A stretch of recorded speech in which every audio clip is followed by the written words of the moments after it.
হজের যে অন্তর্নিহিত 5টি শিক্ষা খুব সংক্ষেপে বলছি।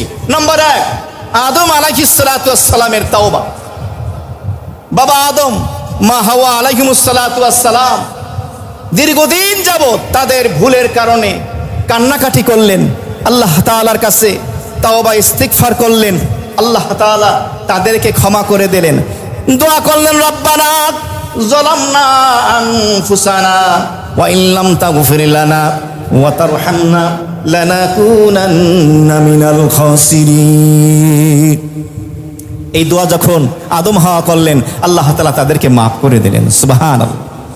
থানবী রহমাতুল্লাহ আলাইহি বলেন, কোন বনি আদমও যদি 5 ওয়াক্ত সালাতের পরে এই দোয়া একবার পড়ে, আল্লাহ তাআলা ওই বান্দা বান্দিকেও আদম হাওয়ার মতো মাফ করে দেবেন। সুবহানাল্লাহ।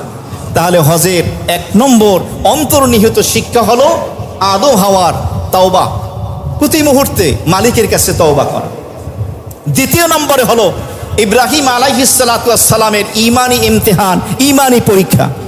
নমরুদের অগ্নিকুণ্ডে আল্লাহর উপরে তাওয়াক্কুল, ধৈর্য ধারণ, উত্তীর্ণ হলেন। সন্তান ইসমাইলকে আল্লাহর নামে জবাই করতে হবে, রাজি হয়ে গেলেন, উত্তীর্ণ হলেন। তো আপনার আমার জীবনে, ব্যক্তি জীবন, পারিবারিক, সামাজিক, রাষ্ট্রীয় জীবনের ক্ষেত্রে বিভিন্ন জায়গায় পদে পদে জীবনের পরতে পরতে, ব্যবসা, চাকরি, বিয়ে, শাদী, উঠতে বসতে, মুআমালাত, মুআশারাত, আচার আচরণের ক্ষেত্রে পরীক্ষা আসবে। এই পরীক্ষায় আপনাকে আমাকে উত্তীর্ণ হতে হবে। বাতিলের সামনে মস্তক অবনত করা যাবে না, হকের সামনে মাথা উঁচু করে দাঁড়াতে হবে। আমি হকপন্থী হব, বাতিলপন্থী হব না। আমি ডানপন্থী হব, বামপন্থী হব না। দ্বিতীয় অন্তর্নিহিত শিক্ষা হলো ইব্রাহিম আলাইহিস সালাতু ওয়াস সালামের ঈমানি পরীক্ষা আপনার আমার জীবনেও আসবে। তৃতীয় নম্বর হলো ইসমাইল আলাইহিস সালাতু ওয়াস সালামের ইতাআত, ইত্তেবা, আনুগত্য। যখন বাবা ইব্রাহিম বললেন, আল্লাহ তাআলা তোমাকে তার নামে জবেহ করতে বলেছেন, সাথে সাথে আনুগত্য পোষণ করেছেন, আপনি জবেহ করুন আপনার রবের নামে। আপনার আমার জীবনে আল্লাহর হুকুম যখন আসবে, মাথাটা নত করে দেওয়া। চাকরি করছেন, ব্যবসা করছেন, অবৈধ পথে সম্পদ কামানোর সুযোগ আছে না, আপনি অবৈধ পথে পা বাড়াবেন না। আপনি আনুগত্য পোষণ করবেন ইসলামের কাছে, কোরআন এবং হাদিস সুন্নাহের কাছে, হকের সামনে মাথা নত করে দেবেন। দেব তো? বলেন ইনশাআল্লাহ। তাহলে তৃতীয় অন্তর্নিহিত শিক্ষা হলো ইসমাইল আলাইহিস সালাতু ওয়াস সালামের আনুগত্য।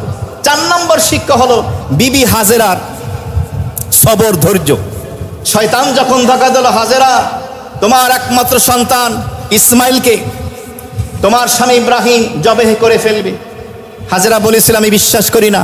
শয়তান বলেছিল, তোমার রব হুকুম করেছে, ইব্রাহিমের রব হুকুম করেছে জবাই করতে। হাজেরা কি বলেছিল? ধৈর্য ধারণ করে মা বলেছিল, আমার রব ইব্রাহিম, আমার স্বামীর রব, আমার সন্তান ইসমাইলের রব হলেন আল্লাহ। এক ইসমাইল কেন, হাজারো লক্ষ ইসমাইল যদি আল্লাহর নামে জবাই করতে হয়, আমি রাজি আছি। বলুন সুবহানাল্লাহ। ফিলিস্তিনের গাজার মুসলমানরা দেখিয়ে দিচ্ছেন, নিজের কলিজার টুকরাকে ইসলামের জন্য তারা এভাবে উৎসর্গ করে দিচ্ছেন। শাহাদতের পেয়ালা হাসি মুখে তারা বরণ করে নিচ্ছেন। হজের অন্তর্নিহিত 5ম নম্বরে যে শিক্ষা, সেই শিক্ষাটি হলো মুহাম্মদুর রাসূলুল্লাহ সাল্লাল্লাহু আলাইহি ওয়াসাল্লামের আখলাক, চরিত্র, মুহাম্মদ সাল্লাল্লাহু আলাইহি ওয়াসাল্লামের ইসলামের দাওয়াত। হজের মৌসুমে আল্লাহর হাবিব বিভিন্ন দেশ থেকে মানুষ আসতো, নবীজি তাওহীদের দাওয়াত দিতেন, রিসালাতের কথা বলতেন, আল্লাহর মোহাব্বতের কথা জাতিকে শোনাতেন। আমাদেরকেও বিশ্ববাসীর সামনে মিডিয়ার মাধ্যমে হোক, যেভাবেই হোক, ইসলামের কথাগুলো, কোরআন এবং হাদিসের কথাগুলো উম্মাহের সামনে, জাতির সামনে তুলে ধরতে হবে।